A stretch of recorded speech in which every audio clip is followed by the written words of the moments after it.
ألا بذكر الله تطمئن القلوب ولوالدي وللمؤمنين يوم يقوم الحساب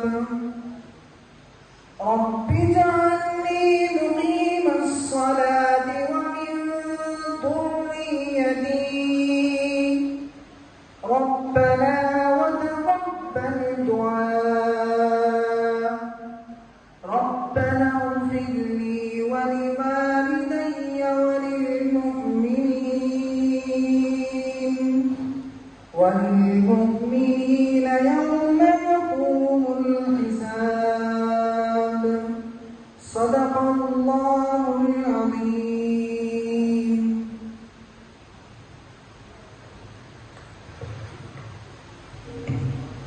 ماشاءاللہ جزاکاللہ. حضرت قاضی صاحب کو اللہ جزائے خیر نصیب فرمائے. قرآن مجید کی بہترین اور منتخب آیات کا انہوں نے تلاوت کیا ہے. واقعتاً پورا قرآن مجید ویسے بھی نصیحت آموز اور دعاؤں پر مشتمل ہے.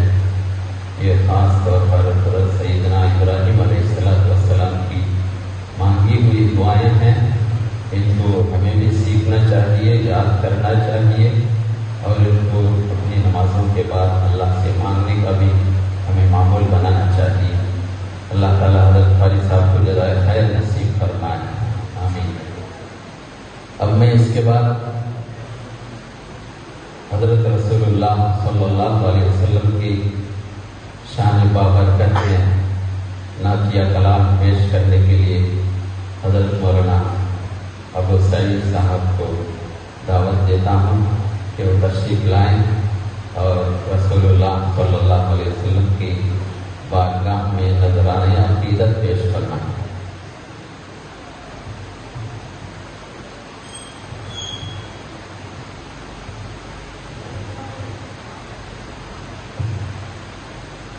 السلام علیکم ورحمۃ اللہ وبرکاتہ. تمام ساتھی عقیدت اور محبت کے ساتھ عبادت کی نیت سے ایک مرتبہ درود شریف پڑھ لیں.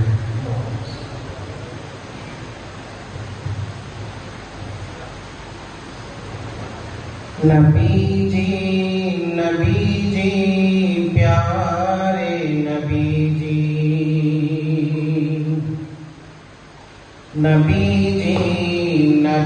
جی پیارے نبی جی صلی علی سیدنا صلی اللہ علیہ وسلم. سب ساتھی مل کر پڑھیں. صلی علی سیدنا صلی اللہ علیہ وسلم. ہے یہ بات سچ ہے، حقیقت یہی ہے، نبی آپ کو میں نے دیکھا نہیں ہے. نہ دور محمد میں پیدا ہوا میں، نہ ساتھی سفر کا کبھی بن سکا میں، نہ آقا کی آواز تک سن سکا میں، نہ غزوات میں مشرکوں سے لڑا میں، نہ ہجرت کی لذت ہوئی مجھ کو حاصل، نہ ہو پایا انصار کی صف میں شامل. نبی آپ جس دم تھے غار حرا میں، کوئی زاد رہ بھی نہ پہنچا سکا میں، مگر سچ ہے یہ بھی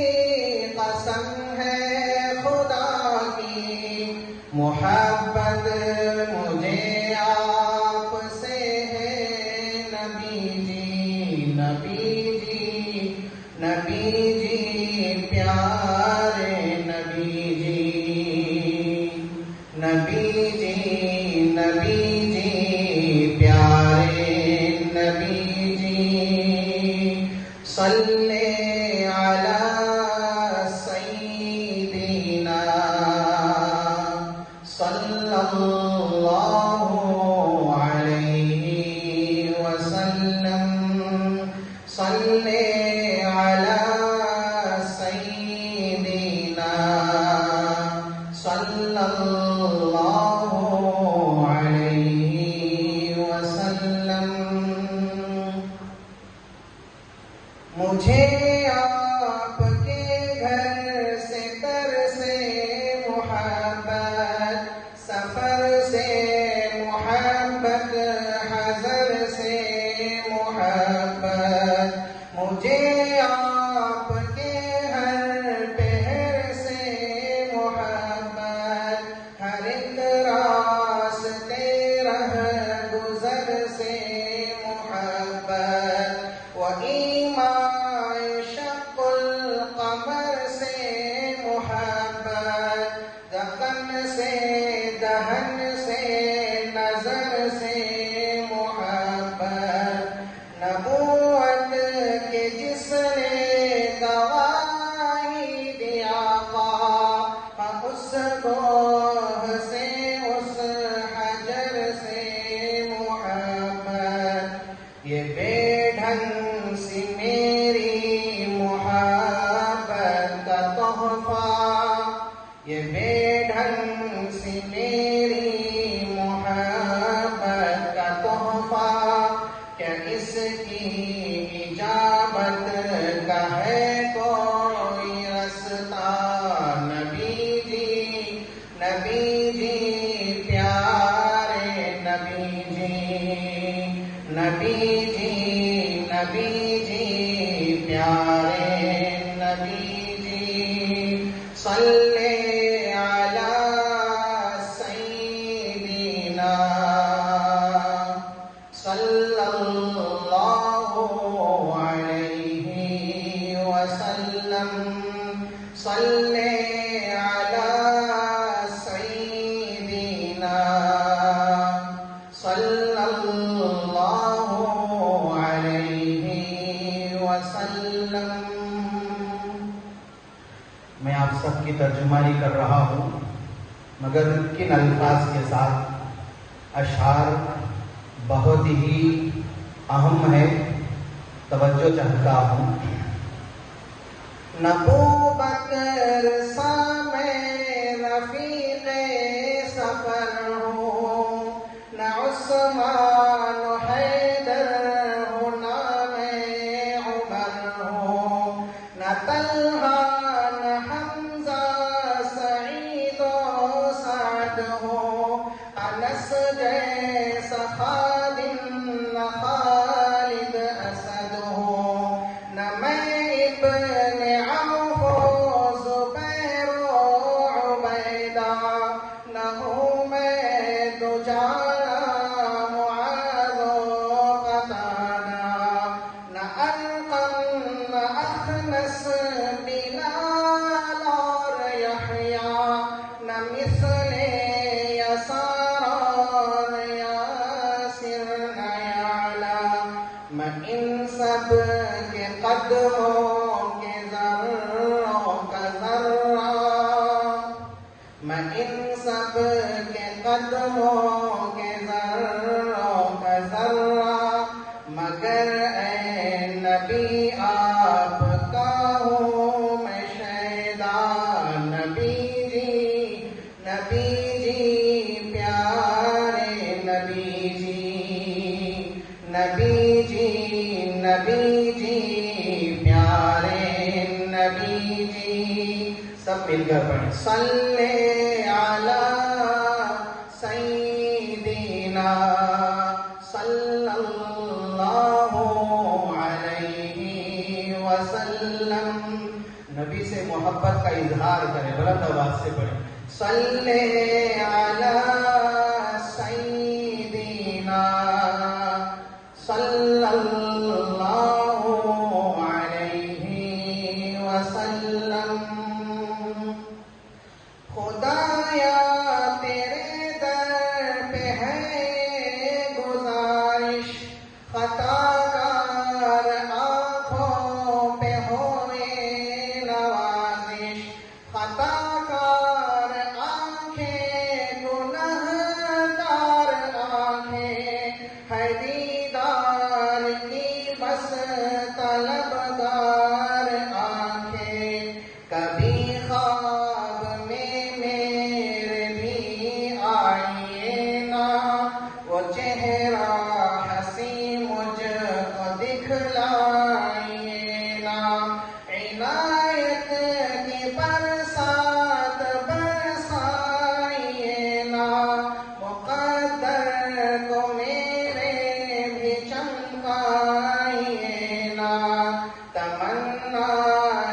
آ جائیں نا کبھی خواب میں جلوہ فرمائیے نا نبی جی پیارے نبی جی پیارے نبی جی صلی علی سیدنا صلی اللہ علیہ وسلم صلی علی سیدنا صلی اللہ علیہ وسلم.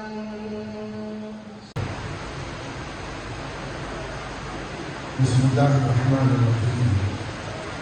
الحمد للہ رب العالمین والصلاة والسلام على اشرف الانبیاء وسید المرسلین خاتم النبیین محمد وعلى آلہ وأہل بیتہ وصحبہ اجمعین. اما بعد قال اللہ تبارک وتعالی ومن يطع الرسول فقد اطاع الله ان تطيعوا الله ورسوله لا يلدكم من اعمالكم شيئا ومن يطع الله ورسوله فقد فاز فوزا عظيما. صدق الله العظيم. قابل احترام علماء کرام اور اس بستی سے تشریف لائے ہوئے بزرگ حضرات، نوجوان، بچوں، اس وقت یہ عمومی پروگرام یہاں کی مجلس علماء نے منعقد کی ہے اور پتہ چلا کہ ہر 3 مہینے میں ایسے پروگرام رکھنے کی یہاں پر باقاعدہ کوشش کی جا رہی ہے. آپ جانتے ہیں کہ اس کا مقصد کیا ہے. نہ آپ لوگوں سے چندہ وصول کرنا مقصد ہے اور نہ آپ لوگوں کو کوئی خاص کام دینا مقصد ہے. اس کا مقصد صرف یہ ہے کہ مسلمانوں کو بحیثیت مسلمان اپنی زندگی، اپنے اعمال، اپنے اخلاق پر سنجیدہ غور کرنا چاہیے اور دیکھنا چاہیے کہ جس نبی کی ہم امت ہیں اس نبی نے ہمیں کن اخلاق و کردار پہ چھوڑا تھا اور ہم اس وقت کہاں کھڑے ہیں. اس پر غور کرنے کے واسطے یہ پروگرام منعقد کیے جاتے ہیں. آپ سب کو معلوم ہے کہ مسلم سماج کا بڑا حصہ اپنے دین سے واقف بھی نہیں ہے، اس پر عمل بھی نہیں ہے. دین اسلام ایک کامل اور مکمل دین ہے، ایک کمپلیٹ لائف اسٹائل ہے، جینے کا ایک طریقہ اور مکمل طریقہ ہے. ہمارے عقیدے کے مطابق، ہمارے علم کے مطابق اس سے اچھا زندگی گزارنے کا کوئی طریقہ دنیا میں نہیں پایا جاتا. ہر مذہب والے کو اپنے بارے میں کہنے کا حق ہے، لیکن ہم ہمارے علم کے مطابق، ہماری جانکاری کے مطابق، ہمارے نبی کی اسوہ حسنہ اور ان کی زندگی کی سیرت سامنے رکھ کر پورے حضور اور یقین کے ساتھ کہہ سکتے ہیں کہ کوئی بھی کسی کا بھی جو لائف اسٹائل ہے، طرز زندگی ہے، وہ حضرت محمد صلی اللہ علیہ وسلم کی طرز زندگی سے زیادہ حسین اور خوبصورت ہے۔ سب سے اچھی زندگی اس دھرتی پر حضرت محمد صلی اللہ علیہ وسلم نے گزاری۔ اچھے لوگوں کی کمی نہیں ہے زمین پر، گزرے لوگوں میں بھی بہت سے اچھے لوگ تھے، موجود لوگوں میں بھی بہت سے اچھے لوگ ہیں، لیکن بلند کردار خوش۔ تو جانتے ہیں آپ نبی نے کیا جواب دیا، کیا دلیل پیش کی؟ نبی نے فرمایا لبثت فیکم عمرا من قبلہ افلا تعقلون، میں نے نبوت کے دعوے سے پہلے 40 سال تمہارے بیچ میں گزارے ہیں، اب بس کافی نہیں ہے میرے سچے ہونے کے واسطے، میرے اچھے ہونے کے واسطے، میرے نبی ہونے کی دلیل کے واسطے؟ کوئی پیش کر سکتا ہے اپنی زندگی کو، اپنی ہی زندگی کو پیش کرے دلیل میں۔ لبثت فیکم عمرا من قبلہ، میں نے ایک لمبی زندگی تمہارے درمیان میں گزاری، 4 دہائیاں، بچپنا، کھیل کا زمانہ، جوانی، شادی بیاہ کے بعد کی ذمہ داریوں کا زمانہ، بچوں کی پرورش کا وقت، اور ہوتے ہوتے ہوتے 40 برس گزر گئے۔ 40 برس تک تو میں اپنی خاموش زندگی سے، سائلنٹ لائف سے تم کو بتا رہا تھا کہ میں نبی بننے کے قابل ہوں، اور 40 برس کے بعد میں نے کہا میں اللہ کا نبی ہوں۔ کہیں پکڑ کی دشمن تھے، جان کے پیاسے تھے، آپ کی دعوت کو ناپسند کرتے تھے، لیکن کسی نے بھی نہیں کہا کہ ارے آپ کی زندگی میں تو ہم بتائیں کیا ہے، ہم پکڑ سکتے ہیں آپ کو، ہم یہ غلطی بتا سکتے ہیں، ہم وہ غلطی بتا سکتے ہیں۔ نہیں بتائی کسی نے، دشمنوں نے بھی انگلی نہیں اٹھائی کیریکٹر کے اوپر، اخلاق پہ کسی نے انگلی نہیں اٹھائی۔ آج کل آپ لوگ دیکھ رہے ہیں کہ یوٹیوبرز اور سوشل میڈیا والے، اور جو لوگ ملک میں امن اور یکجہتی نہیں چاہتے، ہندو مسلم نفرت پھیلانا چاہنے والا میڈیا، آج حضور علیہ السلام کے صاف شفاف دامن حیات پر کیچڑ اچھال رہا ہے، لیکن جب وہ خود ان میں موجود تھے تو کسی نے بھی انگلی نہیں اٹھائی، کسی نے بھی نہیں اٹھائی۔ وہ آج دنیا سے گئے 1400 سال ہو گئے، آج کسی کا منہ کھل رہا، کسی کا قلم اٹھ رہا ہے آج، اور وہ بھی ثابت نہیں کر سکتے، صرف بول کر دل آزاری کر سکتے ہیں، صرف تکلیف پہنچا سکتے ہیں، ثابت نہیں کر سکتے۔ کوئی چیز ان کی زندگی میں ایسی نہیں تھی جس پر کوئی سنجیدہ اور شریف آدمی انگلی اٹھا سکے، کبھی نہیں، نہ نبوت سے پہلے نہ نبوت کے بعد۔ آپ نے ایک کامل انسان کے روپ میں زندگی گزاری، اس دنیا میں فرشتہ بن کے نہیں رہے، اس دنیا میں ایک کامل انسان کی حیثیت سے رہے۔ لوگوں نے آپ کا بچپن دیکھا، لوگوں نے آپ کا بچپن دیکھا، اور کسی نے بھی آپ کے دین کی مخالفت کرنے والوں نے بھی آپ کے اخلاق کی مخالفت کی۔ یہ ہوتا ہے کسی کی زندگی کا کمال۔ یہ کمال اللہ تعالیٰ نے حضرت محمد صلی اللہ علیہ وسلم کو عطا فرما کر ہم سب لوگوں سے کہا ہے، لَقَدْ كَانَ لَكُمْ فِي رَسُولِ اللَّهِ أُسْوَةٌ حَسَنَةٌ۔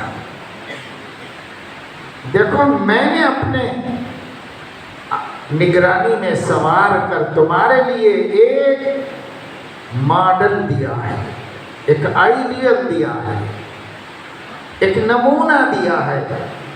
اب میں چاہتا ہوں کہ ہر بندہ اس نمونے کے مطابق درست ہو کے میرے سامنے آئے۔ ہر بندے کے لیے یہی اسوہ ہے جس کو اسوہ محمدی کہا جاتا ہے۔ ہمیں اس میں ڈھلنا چاہیے تھا، لیکن ہم دن بدن ادھر ادھر دیکھ رہے ہیں۔ ہماری مثال ایسی ہے جس کے سامنے سب کچھ نعمتیں رکھی ہوئی ہیں، پھل ہے، فروٹ ہے، گرین ہے، کھانا ہے بنا ہوا، میٹھا ہے، لذیذ غذائیں ہیں، قسم قسم کی نعمتیں اس کے سامنے رکھی ہوئی ہے، اور اس کو بھوک بھی لگ رہی ہے، اور وہ لوگوں کو دیکھ رہا ہے کہ بھائی کوئی روٹی دے دے گا، بھائی کوئی تھوڑا سا کچھ کھلا دے گا، کچھ کھلا دے گا۔ اب کوئی سامنے سے پوچھ رہا ہے کہ وہ جو سامنے سب کچھ رکھا ہے وہ کس کے واسطے رکھا ہوا ہے؟ یعنی یہ تو بہت اچھی چیزیں ہیں، بہت بڑھیا ہیں، ماشاءاللہ سب اچھی ہیں، لیکن کوئی تو کچھ دے دو بابا، کچھ تو کھلا دو مجھے، یہ کہہ رہا ہے۔ ہماری مثال ایسی ہے، دنیا کہہ رہی ہے کہ تمہارے سامنے جس نبی کا اسوہ ہے ساری دنیا اس کی پیاسی ہے، تم اپنے سامنے سجا کے جما کے رکھے ہو، کتابوں میں رکھے ہو، درسگاہوں میں رکھے ہو، روز روز سیرت کی کتابیں لکھی جا رہی ہیں، چھپائی جا رہی ہیں، بک سیلرز میں جمائی جا رہی ہیں، اور کتابوں کی کتب خانوں کی زینت بن رہی ہیں، ان کتابوں کے ذریعے لوگ کما کے غریب مالدار بن رہے ہیں، لیکن وہ اسوہ سامنے رکھ کر بھی ہم یورپ سے کہہ رہے ہیں فلاں تہذیب ہے تو دو، ذرا ہمیں کھانے کا طریقہ سکھاؤ، ذرا ہمیں پہننے کا طریقہ سکھاؤ، ذرا ہمیں کسی اچھی بات نہیں ہم کو دو، ہم لوگوں کو بہت ضرورت ہے۔ اب وہ لوگ کہہ رہے ہیں کہ کیا کہہ رہے ہو یار، تمہارے سامنے تو رکھا ہوا ہے دنیا کے امام کا، انسانیت کے امام کا، اللہ کے محبوب کا، کائنات کی آنکھوں کی ٹھنڈک کا اسوہ تو تمہارے گھر میں ہے، تمہیں مسلمانوں کے پاس امانت رکھا ہوا ہے، وہ کب نکالو گے، کب خود برتو گے، کب دوسروں تک پہنچاؤ گے، ہم سے مانگ رہے ہو؟ یہ حال ہے ہمارا اس وقت۔ ہم اپنے پاس کائنات کی سب سے بہترین نعمت رکھ کر پھر بھی ہم جینے کے واسطے ادھر دیکھ رہے ادھر دیکھ رہے، ایک ایک کا طریقہ بھیک مانگ کے لا رہے ہیں۔ آپ کے پاس آپ کے نبی کا طریقہ موجود ہے، آپ ایمان لائے ہو ان کے اوپر، آپ کہتے ہو لا الہ الا اللہ محمد الرسول اللہ، اللہ کے علاوہ کوئی بندگی کے لائق نہیں ہے، ہمارے عقیدے میں نہیں ہے، ہمارے ماننے میں نہیں ہے کوئی بھی، صرف اور صرف اللہ عبادت کے، وندنا کے، پوجا کے لائق ہے اور کوئی نہیں ہے۔ محمد الرسول اللہ۔ دنیا میں جینے کے بہت طریقے ہیں، لیکن ہمارے لیے سب سے اچھا طریقہ محمد کا ہے صلی اللہ علیہ وسلم۔ کلمے کا یہی تو مطلب ہے نا، کلمے کا مطلب یہی ہے، عبادت اللہ کے غیر کی نہیں کریں گے اور اطاعت نبی کے غیر کی نہیں کریں گے، اطاعت نبی کی کریں گے، عبادت خدا کی کریں گے۔ لا الہ الا اللہ محمد الرسول اللہ کا یہ مطلب ہے۔ پھر ہم چلو مسلمان عبادت غیر اللہ کی تو نہیں کرتے، لیکن اطاعت جس کی چاہے اس کی کرتے ہیں، تو آدھا کلمہ مانتے ہیں، آدھا کلمہ رکھ دیا ہے بازو، مانتے ہیں کہ بہت سے مسلمان غیر اللہ کی عبادت نہیں کرتے، لیکن جس علاقے میں آپ رہتے ہیں، آپ کے اطراف و اکناف میں، دیہاتوں میں، قریوں میں بہت سے مرد اور ان سے زیادہ عورتیں ایسی ہیں جو توحید کے خاندان سے ہونے کے باوجود شرکیہ افعال و اعمال میں مبتلا ہے۔ وہ جہالت ہے، وہ اس کو عبادت نہیں سمجھتے، جہالت سے ایسا کر رہے ہیں۔ لیکن مجموعی طور پر ہم مان لیں کہ یہ امت لا الہ الا اللہ پہ قائم ہے، لیکن محمد الرسول اللہ پہ قائم ہے، یہ تو نہیں نظر آنا کہیں۔ عبادت اللہ کے غیر کی نہیں کریں گے تو ٹھیک ہے، دکھ رہا ہے، سب کو دکھ رہا ہے، پورے ملک کے لوگ دیکھ رہے ہیں کہ یہ مسلمان غیر اللہ کی پوجا نہیں کرتے، غیر اللہ کی عبادت نہیں کرتے، سب کو معلوم ہے، سب دیکھ رہے ہیں۔ تو لا الہ الا اللہ کی حد تک مان لو کہ آپ قائم ہیں، اس پہ قائم ہیں، لیکن محمد رسول اللہ کی جب بات آتی ہے تو 90% مسلمان، 95% مسلمان ان کی اطاعت کے قائم نہیں۔ یہ پروگرام اس کے لیے رکھا گیا کہ بھائی مسلمانوں، نوجوانوں، بزرگوں، جیسے آپ لا الہ الا اللہ کی حفاظت کر رہے ہو، ایسے ہی محمد الرسول اللہ کی بھی حفاظت کرو۔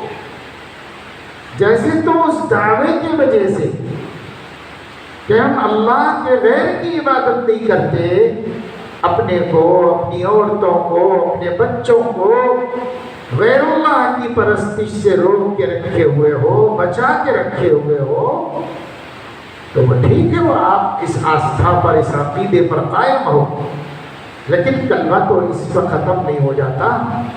کلمہ تو محمد الرسول اللہ کو ملا کر پورا ہوتا ہے۔ آپ کو یہ تسلیم کرنا پڑے گا، یہ ماننا پڑے گا، جینے کا انداز سوائے مصطفی انداز کے ہم کوئی دوسرا ایکسپٹ نہیں کرتے، قبول نہیں کرتے۔ ہم صرف اپنے نبی کے اسوہ کو لیتے ہیں، اسی پہ چلتے ہیں۔ یہ ماننا پڑے گا، کیونکہ دین اسلام ہمیں دو باتوں کی طرف بلاتا ہے اور اسی پر اسلام اور ایمان کا دار و مدار ہے۔ ایک یہ کہ عبادت صرف اللہ کی جائے، دوسرے یہ کہ اطاعت صرف محمد الرسول اللہ کی۔ اب دوسروں کا بھی ہم کہنا مانتے ہیں تو مانیں، مگر ان کی وجہ سے ماننا پڑے گا۔ والدین کا کہنا ماننا چاہیے، لیکن محمد الرسول اللہ کے حکم کی روشنی میں ماننا چاہیے۔ استاذ کا کہنا ماننا چاہیے، لیکن محمد الرسول اللہ کے حکم کی روشنی میں ماننا چاہیے۔ بڑوں کا کہنا ماننا چاہیے، لیکن محمد الرسول اللہ کے حکم کی روشنی میں ماننا چاہیے۔ ہمارے حاکموں کا، حکمرانوں کا کہنا بھی ماننا چاہیے، لیکن محمد الرسول اللہ کے حکم کی روشنی میں ماننا چاہیے۔ سب کی اطاعت ہوگی نبی کے تعلیمات کی روشنی، اور نبی کی اطاعت مطلق ہوگی، اس کے لیے کوئی شرط نہیں، وہ جو کہہ دے وہی دین ہے۔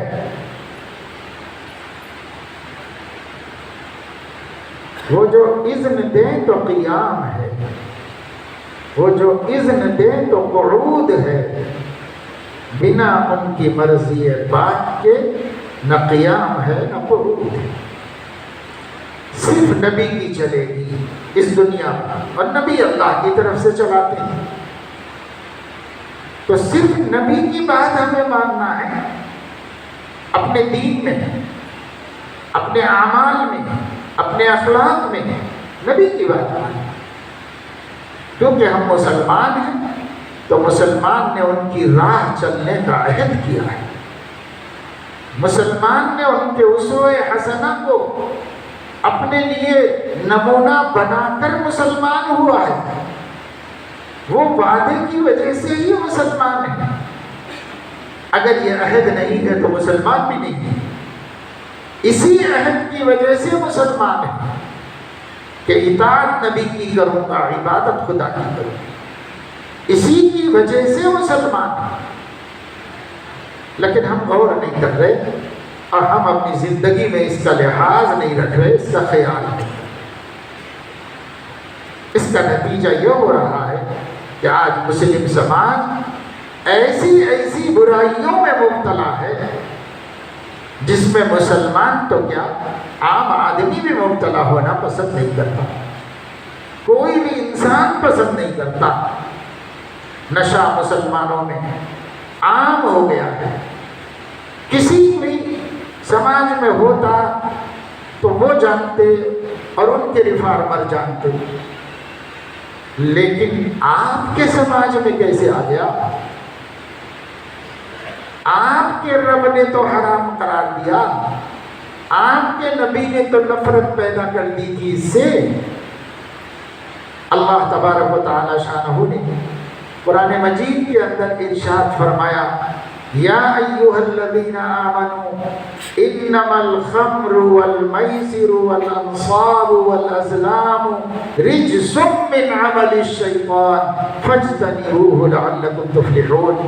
اے ایمان والو، یہ جو نشہ ہے، نشہ یہ بہت بری چیز ہے، اور یہ جو جوا ہے جو خالی قسمت آزمانے کے لیے کسی کو کنگال کیا جاتا ہے، کسی کو مالدار بنایا جاتا ہے، یہ جو جوا ہے، اور یہ جو رشوت ہے، یہ جو سود خوری ہے اور ربوی کاروبار ہیں، یہ سب گندگیاں ہیں، گندگیاں، شیطانی عمل ہے۔ قرآن کو ماننے والے کو نہیں کرنا چاہیے، اللہ کو ماننے والے کو چھوڑ دینا چاہیے۔ فاجتنبوہ، دور ہو جاؤ اس سے، لعلکم تفلحون، تم فلاح پا جاؤ گے۔ حالت یہ تھی کہ جب یہ آیت نازل ہوئی تو نبی کریم صلی اللہ تعالی علیہ وسلم نے مسجد میں بیٹھے ہوئے لوگوں کو سنایا کہ دیکھو اللہ نے یہ حکم اتارا ہے، اور ایک آدمی کو بلایا اور اس سے فرمایا کہ محلے میں گشت کرو اور یہ آواز لگاؤ، یا ایھا الناس قد حرمت علیکم الخمر، اے لوگو شراب حرام کر دی گئی ہے، اے لوگو شراب تم پر حرام کر دی گئی ہے، اس کا اعلان کرو۔ تو ایک آدمی مدینے کی گلی کوچوں میں اعلان کرتا پھر رہا تھا، یا ایھا الناس قد حرمت علیکم الخمر، لوگوں تم پر شراب حرام کر دی گئی ہے۔ جب یہ اعلان ہوا تو ابھی تک مسلمانوں میں شراب باقی تھی، شراب ان کی گٹھی میں پڑی ہوئی تھی، شراب ان کے باپ داداؤں سے چلی آ رہی تھی، 100 سال کی شراب ان کے پاس رکھی ہوئی تھی یادگار، ایک 100 سال سے اٹھا کے رکھے ہوئے تھے شرابیں، فخر کے طور پر، یہ ہمارے دادا کی شراب ہے، یہ ہمارے پردادا کی شراب ہے، ایسی پرانی شرابیں رکھے ہوئے تھے۔ مشاعرے ہوتے تھے کس کے پاس کتنی پرانی شراب ہے، کس کے پاس کتنی قسم کی شرابیں ہیں، اس پہ مشاعرے ہوتے تھے مکے کے حرم میں بیٹھ کر کے۔ اور ان کی شراب سے تعلق کا اندازہ اس سے کیجئے کہ عربی ڈکشنری میں شراب کے لیے 1000 نام ہیں۔ جیسے ہی یہ کان میں نبی کی آواز پڑی، قد حرمت علیکم الخمر، لوگوں تمہارے لیے شراب حرام کر دی گئی ہے، اس اعلان کے بعد، اس رات کے بعد، اور ابھی رات بھی نہیں گزری، کسی مسلمان کے پاس شراب کی ایک بوند بھی نہیں تھی، ایک قطرہ بھی نہیں تھی۔ ایک حکم، ایک ہی آواز، اور شراب کی ایک بوند بھی مدینے میں کسی مسلم گھر میں نہیں مل سکتی۔ گھڑے توڑ دیے، برتن توڑ دیے، جو برتنوں میں تھا وہ گھر کے باہر گلیوں میں بہا دیے، لیکن کسی نے گھونٹ نہیں پیا۔ تاریخ بتاتی ہے کہ منہ میں شراب لے لی تھی ایک گھونٹ، اور قد حرمت علیکم الخمر سنا تو وہ منہ کی اندر نکلنے کے بجائے باہر اگلتی ہوئی. یہ ہوتا ہے محمد الرسول اللہ کا احترام. یہ ہوتا ہے ان کے حکم کی عظمت اور اس کا مقام. ہم کہہ تو رہے ہیں زبان سے محمد ہمارے رسول ہیں، لیکن ہم ان کی بات نہیں مانتے. ہم ان کے حکم کو ٹال دیتے ہیں. ہم ان کی سکھائی ہوئی چیزوں کے خلاف زندگی گزار رہے ہیں. اللہ کے نبی صلی اللہ علیہ وسلم نے فرمایا، اللہ نے وحی نازل فرمائی، یا ایھا النبی قل لأزواجک وبناتک ونساء المؤمنین یدنین علیہن من جلابیبہن. اے نبی اپنی بیویوں کو، اپنی بیٹیوں کو اور پوری امت کی مسلمان عورتوں کو کہہ دیجئے کہ وہ باہر نکلیں تو چادر اوڑھ کے نکلیں، بے پردہ نہ نکلیں. اللہ نے وحی نازل فرمائی. حضور علیہ السلام نے یہ وحی صحابہ کو سنائی. ایک انصاری صحابہ یہاں سے سن کے گھر گئے اور ان کی بیوی سے کہا کہ بیوی بیٹھو، آج جو وحی آئی ہے وہ سناتا ہوں. کیونکہ روز جو سیکھتے تھے گھر میں جا کے سکھاتے تھے، اس لیے انہوں نے کہا آؤ پہلے بیٹھو، آج کی وحی ابھی آئی ہے نبی کے پاس، وہ سناتا ہوں. اب پھر انہوں نے اعوذ باللہ من الشیطان الرجیم بسم اللہ الرحمن الرحیم یا ایھا النبی قل لأزواجک وبناتک ونساء المؤمنین یدنین علیہن من جلابیبہن. جب یہاں تک پہنچے تو ان کی بیوی جلدی سے کھاٹ کے نیچے سے بڑی چادر نکال کے فوراً ہو گئی. اللہ کے حکم کے بعد اتنی تاخیر بھی نہیں کہ آیت پوری سن لیں. آیت پوری ہونے سے پہلے حکم پہ عمل کر کے دکھا دیں. ان کو کہتے ہیں مسلمان. یہ ہیں اللہ کے نبی کا احترام کرنے والے، یہ ہیں اللہ کے دین کی عزت کرنے والے لوگ. اتنی بھی دیر نہیں ہوتی. سرور عالم صلی اللہ علیہ وسلم مسجد میں خطبہ دیتے. ایک آدمی مسجد میں سے بیچ میں سے اٹھ کے جا رہے تھے. ان سے حضور نے فرمایا اجلس، وہیں بیٹھ جاؤ، ادھر ادھر مت جاؤ، خطبہ ہو رہا ہے، بیٹھ جاؤ. اجلس، بیٹھ جاؤ. یہ جو نبی نے کہا ان سے، یہ ایک صحابی مسجد میں آ رہے تھے، بڑے درجے کے صحابی. ان کے کان میں مسجد کے باہر تک آئی آواز نبی کی. مسجد کے باہر سنائی تھی. وہ تو ٹٹی کی دیواریں تھیں اور مٹی کے چھت تھے، آواز دور تک جا سکتی تھی. ان کو وہاں سنائی تھی.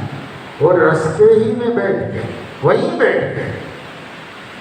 اب کسی نے کہا کہ حضرت ابھی یہاں کہاں بیٹھے ہیں؟ روڈ پہ، روڈ پر بیٹھے ہیں مسجد کے باہر، یہاں کیوں بیٹھ گیا؟ کہنے لگے کہ نبی نے کہا تھا اجلس، تو بیٹھ گیا. بیٹھ جاؤ تو بیٹھ گیا. تو آپ سے تھوڑی کہا تھا، مسجد میں کوئی نکل کے جا رہا تھا، اس سے کہا. اب مجھے کیا معلوم، میرے کانوں نے میرے نبی کی آواز سنی، بیٹھو تو بیٹھ گیا، جہاں کھڑا تھا وہیں بیٹھ گیا. اس کو کہتے ہیں امت پر. حضرت مولانا یوسف صاحب کاندھلوی رحمہ اللہ فرمایا کرتے تھے، آج امت تو ہے لیکن امت پن ختم ہو گیا. امت پنا نہیں ہمارے اندر. ہم امت تو ہے، انہیں کی امت ہے، اسی نبی کی امت ہے، لیکن امت پنا نہیں ہے. امت پنا کیا ہوتا ہے؟ ما آتاکم الرسول فخذوه وما نهاکم عنه فانتهوا. آج ہماری بیٹیاں بے حجاب ہیں. آج ہماری بیٹیاں کالج کلچر کے نام پر محرم اور نامحرم میں کوئی رابطہ نہیں، کوئی علم ہی نہیں ہے کہ ان کے لیے محرم کون ہے، نامحرم کون ہے. قرآن مجید نے کہا قل للمؤمنین یغضوا من ابصارہم ویحفظوا فروجہم. اے نبی مومنین سے کہہ دیجئے اپنی نگاہیں محفوظ رکھیں، نیچے رکھیں. نیچے رکھیں کا مطلب نامحرم پہ نہ ڈالیں. اپنے نگاہوں کی حفاظت کریں اور اپنی شرمگاہوں کی حفاظت کریں. ایسا کرنا ان کے لیے زیادہ پاکیزگی کا سبب ہے، زیادہ عزت کا سبب ہے، ایسا نہیں۔ یہ مومنین سے کہا، اتنا نہیں کہا کہ بس نگاہیں نیچی رکھو اور شرمگاہیں محفوظ رکھو۔ اس کے بعد مومنات سے کہا، مسلم عورتوں سے کہا، قل للمؤمنات يغضضن من ابصارهن ويحفظن فروجهن۔ بات اس پر ختم ہو جانا چاہیے نا؟ نہیں، اس پر ختم نہیں۔ ولا يبدين زينتهن الا ما ظهر منها وليضربن بخمرهن على جيوبهن ولا يبدين زينتهن الا لبعولتهن او آبائهن او آباء بعولتهن او ابنائهن او ابناء بعولتهن او اخوانهن او بني اخوانهن او بني اخواتهن او نسائهن او ما ملكت ايمانهن واتقين الله۔ یہ 10 لوگ ہیں، ان کے سامنے تو نکل سکتی ہو، ان کے علاوہ کسی کے سامنے نہیں نکل سکتی۔ عورتوں کو بتایا، قرآن نے بتایا، آسمان سے اللہ کی وحی آئی اور نبی نے امت تک قرآن کے نام سے پہنچایا۔ آج بھی قرآن میں موجود ہے، آپ پڑھتے ہو، تراویح میں سنتے ہو، لیکن کیا ہمارا عمل اس کے اوپر ہے؟ تو نہیں ہے ہمارا عمل، کیونکہ ہم محمد الرسول اللہ کا احترام ہی نہیں کرتے۔ ہم آدھے کلمے کو لے کے بیٹھے ہیں، آدھے کلمے کو چھوڑ دیے ہیں، آدھے کلمے کی ہمیں کوئی فکر ہی نہیں ہے۔ کیا فرمایا گیا نبی کی طرف سے، ہم اس کے بعد نہیں ہیں۔ اور ہم سے فرمایا گیا، حرمت علیکم امہاتکم وبناتکم واخواتکم وعماتکم وخالاتکم وبنات الاخ وبنات الاخت وامہاتکم اللاتی ارضعنکم واخواتکم من الرضاعة وامہات نسائکم وربائبکم اللاتی فی حجورکم من نسائکم اللاتی دخلتم بہن۔ یہ حرام کر دیے گئے تمہارے اوپر، تو یہ تمہارے لیے محرم ہیں، تم ان کے ساتھ مل سکتے ہو، ان کے سامنے نکل سکتے ہو، ان سے بات چیت کر سکتے ہو، ان سے نکاح نہیں کر سکتے تم۔ ان کے علاوہ جو تو ہے وہ تمہارے لیے نامحرم ہے، تو نہ ان کے سامنے نکل سکتے ہو، نہ ان کے ساتھ بے حجابی کا معاملہ کر سکتے ہو۔ اللہ تعالیٰ نے قرآن میں سب اتارا ہے۔ یہ مسلم سماج کے احکام ہیں، یہ مسلم سماج کو ان حکموں سے مزین اور خوبصورت بنایا گیا تھا۔ اس پر عمل نبی بھی کرتے تھے اور نبی کے اصحاب بھی کرتے تھے۔ حضور علیہ السلام کی بیویاں اس امت کی مائیں ہیں، اس امت کی مائیں ہیں۔ آپ لوگ کہتے ہیں امہات المومنین، مسلمانوں کی مائیں، نبی کی بیویاں۔ اور یہ کس نے کہا؟ یہ خود اللہ نے فرمایا، النبی اولا بالمؤمنین من انفسهم وازواجہ امہاتہم۔ نبی مومنین کے حق میں اپنی جانوں سے زیادہ پیارے ہونے چاہیے، اور ان کی بیویاں ان کی مائیں ہیں، ماؤں کی طرح ان کا احترام ہونا چاہیے۔ ماں بنایا کس نے بنایا؟ اللہ نے بنایا۔ کس نے بتایا؟ قرآن نے بتایا۔ لیکن اس کے باوجود چونکہ حقیقی ماں نہیں ہے، اس لیے ان ماؤں کو امت سے پردہ کرنے کا حکم ہے، اور امت کو ان ماؤں سے پردہ کرنے کا حکم۔ یہ ہمارا سماج ہے۔ تمام صحابہ ازواج مطہرات سے حجاب کے نزول کے بعد حجاب کرتے تھے، تمام صحابہ اور تمام ازواج مطہرات حجاب کرتے تھے۔ اذا سألتموهن متاعا فاسألوهن من وراء حجاب۔ اگر کسی ام المومنین سے کچھ پوچھنا ہو تو پردے کے پیچھے سے پوچھو، سامنے جا کر نہیں پوچھ سکتے۔ قرآن جس کو ماں کہتا ہے وہ بھی حقیقی ماں نہیں ہے، تو اس سے بھی پردہ کرنا ہے۔ ہمارے سماج میں اس کا احترام؟ کیا ہم اپنے خاندانوں میں اس پہ عمل کر رہے ہیں، کرا رہے ہیں؟ اپنے بچوں کو تربیت دے رہے ہیں؟ اپنی بیٹیوں کو سکھا رہے ہیں؟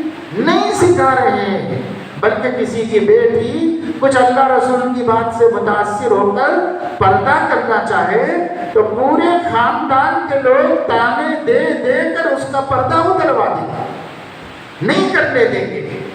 یہ ہے نبی کا احترام ہمارے دلوں میں، یہ ہے شریعت اسلامیہ کا احترام۔ اب ہم جلسے کرتے ہیں اصلاح معاشرہ، اصلاح معاشرہ کیسے ہوگا بھائی؟ معاشرہ کیسے درست ہوگا؟ جیسے ہم نے بگاڑا ہے ویسے ہی درست ہوگا۔ اللہ کے حکموں کو توڑ توڑ کے معاشرہ ہم نے بگاڑا ہے، اب اللہ کے حکموں پہ چل چل کے معاشرہ درست کرنا ہے۔ عمل سے ہوگا، عمل سے زندگی بنتی ہے، جنت بھی جہنم بھی۔ یہ خاکی اپنی فطرت میں نہ نوری ہے نہ ناری، نہ فرشتہ ہے نہ شیطان ہے۔ عمل کے ذریعے سے اتنا اچھا بن جا سکتا ہے کہ فرشتے بھی کہیں کہ کاش میں بھی انسان ہوں۔ اب برا بنتا ہے تو عمل کے ذریعے سے اتنا برا بن جاتا ہے کہ ابلیس بھی کہتا ہے کہ اب میری ضرورت کیا باقی رہی، جب یہ امت محمد یا خود ہی اتنی گندی ہو گئی ہے تو میری کیا ضرورت ہے۔ ہر کس نے مسلمانوں سوچو، غور کرو، بار بار سوچو، بار بار سوچو۔ لن يصلح آخر هذه الأمة إلا بما صلح به أولها۔ امام مالک فرماتے ہیں اس امت کے آخری طبقے کی اصلاح ہو نہیں سکتی سوائے اس طریقے کے جس طریقے سے اس امت کے پہلے طبقے کی اصلاح ہوئی، یعنی صحابہ درست ہوئے، وہ بھی ہر قسم کی برائیوں میں مبتلا تھے، وہ شراب میں، نشے میں، زنا میں، ہر چیز میں مبتلا، چوری، ڈکیتی، اولاد کو قتل کرنا، معمولی باتوں پہ 50 100 سال تک جنگیں کرنا، خون خرابہ کرنا۔ کیا برائی تھی جو ان لوگوں میں نہیں تھی جن کی ہدایت کے لیے نبی پاک صلی اللہ علیہ وسلم تشریف لائے تھے؟ کون سی برائی ان میں نہیں تھی؟ مگر جب آپ آئے اور آپ نے دعوت دی اور جن خوش نصیب سینوں نے اس دعوت کو قبول کیا اور پھر آپ کی صحبت میں رہے اور آپ کی انسانیت کو دیکھ کر اپنے کو انسان بنایا، تو پھر وہ ایسے پیارے ہو گئے کہ انہیں دیکھ کر فرشتوں کو بھی ان پر رشک آتا تھا۔ ایسے پیارے جو ایک دوسرے کے خون کے پیاسے تھے، وہ ایک دوسرے کے لیے جان قربان کرنے والے بن گئے، جو دوسروں کا چھین کے کھاتے تھے وہ دوسرے کو کھلا کر فاقہ کرنے پر خوش ہونے لگے، جن کے پڑوسیوں سے روزانہ جنگ رہا کرتی تھی اب ایک پڑوسی دوسرے پڑوسی کی تکلیف سے پریشان ہونے لگا۔ ایک صحابی رات کو گھر آئے، کچھ بھی نہیں تھا، مزدوری کے لیے گئے تھے، کام نہیں ملا، خالی ہاتھ آ گئے، گھر میں کچھ بھی نہیں تھا کھانے۔ بیوی نے کہا آج کچھ لایا؟ کہا آج بھی کچھ نہیں ملا۔ کوئی بات نہیں، چلو اللہ تعالی جس حال میں رکھے راضی ہے، خوش ہے۔ دونوں نے نماز پڑھی اور سو گئے۔ پھر شوہر بیوی سے کہہ رہا ہے کہ ذرا اٹھو چولہا جلا دو، تو بیوی کہہ رہی کائے کے لیے جلا، لکڑیاں ہیں وہ بھی جل جائیں گی بلا وجہ، کچھ ہے تو نہیں نا پکانے کے لیے، کائے کے لیے جلاؤ؟ کہنے لگے نہیں جلا دو، میری بات مانو جلا دو۔ تو وہ گئی چولہا جلائے بیچارہ، کچھ اور تھا نہیں، ویسے ہی جلا کے چھوڑ کے آ گئی۔ پھر پوچھا، دیکھو بات صرف اتنی ہے کہ آج ہمارے گھر سے دھواں نہیں نکلا، شاید ہمارے پڑوسی کو یہ تکلیف ہوگی کہ میرا پڑوسی بھوکا ہے، تو ہو سکتا ہے کہ وہ اپنا پیٹ مار کر ہمیں روٹی لا کر کے دے دے، تو دھواں اٹھے نا تو سمجھ لیں گے ان کے گھر میں بھی پکا ہے، اس لیے میرے پڑوسی کو مجھ سے کوئی تکلیف نہیں۔ لا یزال جبرائیل، جبرائیل برابر میرے پاس آتے رہے اور یوصینی بالجار، پڑوسی کے بارے میں مجھے ہدایت دیتے رہے، حتی ظننت انہ سیورثہ، مجھے ڈر لگا، خیال ہوا کہ اب کی دفعہ آئیں گے تو یہ بھی کہیں گے کہ تمہاری میراث میں بھی یہ پڑوسی حقدار ہے۔ اتنا حق آ کر بتایا۔ پھر بخاری میں ہمارے نبی صلی اللہ علیہ وسلم کا یہ ارشاد اپنی کتاب میں نقل کیا، من کان یؤمن باللہ والیوم الآخر فلیحسن الی جارہ، جو اللہ پر اور آخرت پر ایمان کا دعوے دار ہے اس پر واجب ہے کہ وہ اپنے پڑوسی کے ساتھ حسن سلوک کرے، آرام پہنچائے، تکلیف نہ دے، کوئی کام ایسا نہ کرے جس سے بازو کے گھر والے کو تکلیف ہو۔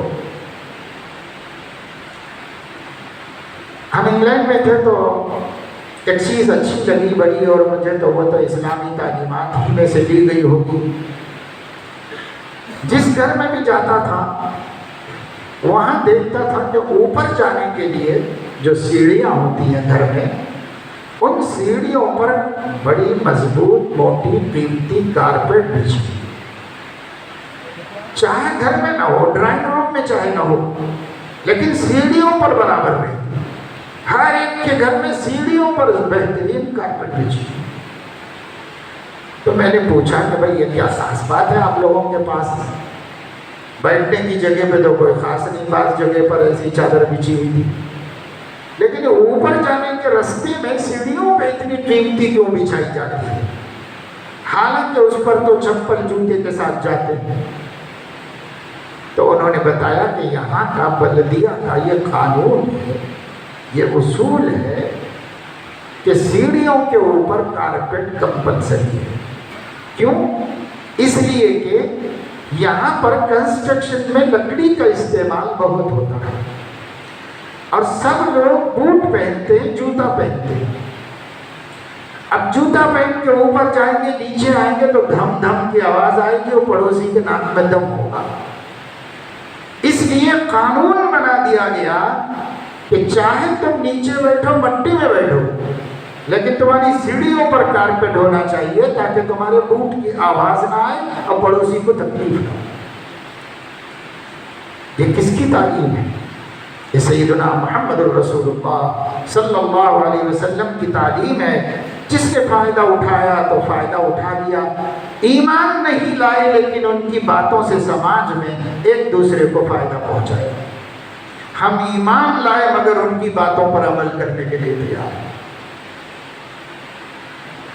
ہر گھر میں دیکھا کہ پیچھے 20 فٹ کی جگہ خالی پڑی ہوئی ہے، پھر ادھر پیچھے کا پلاٹ ہے، اس کی بھی 20 فٹ پیچھے خالی پڑی ہے، گویا اس بلڈنگ سے اس بلڈنگ تک 40 فٹ جگہ خالی پڑی، وہاں کچھ بھی بنانے کی اجازت نہیں، حالانکہ ان کی ملکیت ہے، وہاں کچھ نہیں بنا سکتے۔ تحقیق کرنے پر معلوم ہوا کہ ایک گھر کے شور سے دوسرے گھر والوں کو تکلیف نہ پہنچے، اس لیے 2 گھروں کے بیچ میں اپنی پراپرٹی میں 20 فٹ چھوڑنا پڑے گا ادھر سے ادھر سے۔ ہماری حکومت کہتی ہے 3 فٹ چھوڑ کے دیوار بناؤ، گھر بناؤ، ادھر سے 3 ادھر کے 3، تو ہم وہ بھی نہیں چھوڑتے بلکہ فٹ پاتھ میں بھی بنا لیتے ہیں، سڑک کے اوپر بھی نکال لیتے ہیں۔ ہم ایمان لائے ہیں لیکن اپنے نبی کی مانتے نہیں، اپنے نبی کے حکموں پر نہیں چلتے۔ اللہ کے نبی نے فرمایا کوئی شخص اپنے گھر کی کھڑکی دوسرے کی کھڑکی کے سامنے نہ لگائے، آگے پیچھے کر لو، کیونکہ دوسرے کے گھر والوں سے بے پردگی ہو سکتی ہے اور ان کی سیکریسی متاثر ہو سکتی ہے، اس لیے حضور نے منع فرما دیا۔ ہم ان چیزوں کا خیال رکھتے ہیں۔ ابھی کچھ دنوں پہلے ایک صاحب نے کارٹون بنا کے ڈالا اور کہا کہ اس کو عام کر دیجئے، نیچے لکھا کہ اس کو عام کر دیجئے۔ کارٹون کیا تھا؟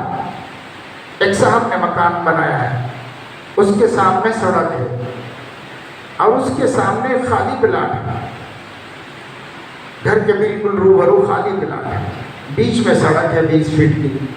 یہاں ان کا مکان بن گیا ہے. مکان انہوں نے 1 سینٹی میٹر استعمال کر کے پوری جگہ پہ بنا لیا ہے. اب پوری جگہ پہ گھر بن گیا. بنانے کے بعد خیال آیا کہ سیڑھیاں کہاں بنائی جائیں. اتنا اونچا گھر ہے, اس میں جائیں گے کیسے بغیر سیڑھیوں کے؟ تو انہوں نے آدھی سڑک پر سے سیڑھیاں بنا کے اپنے گھر میں لگائی. یہ نقشہ کارٹون بنا کے ڈالا گیا کہ آدھی سڑک پہ سے ان کے گھر کی سیڑھیاں ہیں. آدھی سڑک آنے جانے کے لیے بچی ہوئی ہے.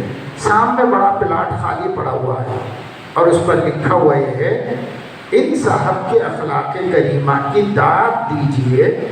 یہ اگر چاہتے تو اس پلاٹ میں سے سیڑھیاں بنا کے لا سکتے تھے, لیکن انہوں نے آدھی ہی سڑک استعمال کی, اس سے زیادہ نہیں. تو ایک جوک ہو گیا نا لطیفہ. یہ لطیفہ نہیں, یہ مسلمانوں کی بستیوں میں جا کر دیکھو تو گھر گھر والے نے یہ ظلم کیا ہے راستے کے اوپر. ہر گھر والے نے راستے پہ ظلم کیا ہے.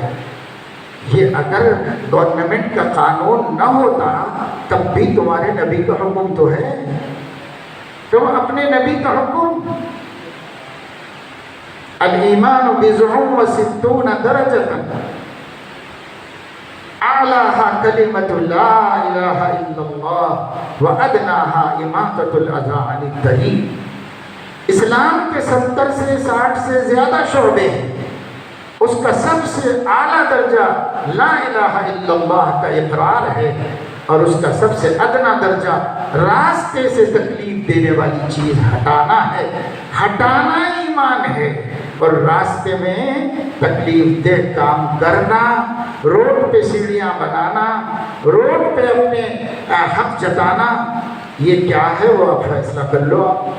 نبی تو کہہ رہے تکلیف والی چیز ہٹانا, راہگیروں کو تکلیف نہ ہو, یہ ایمان.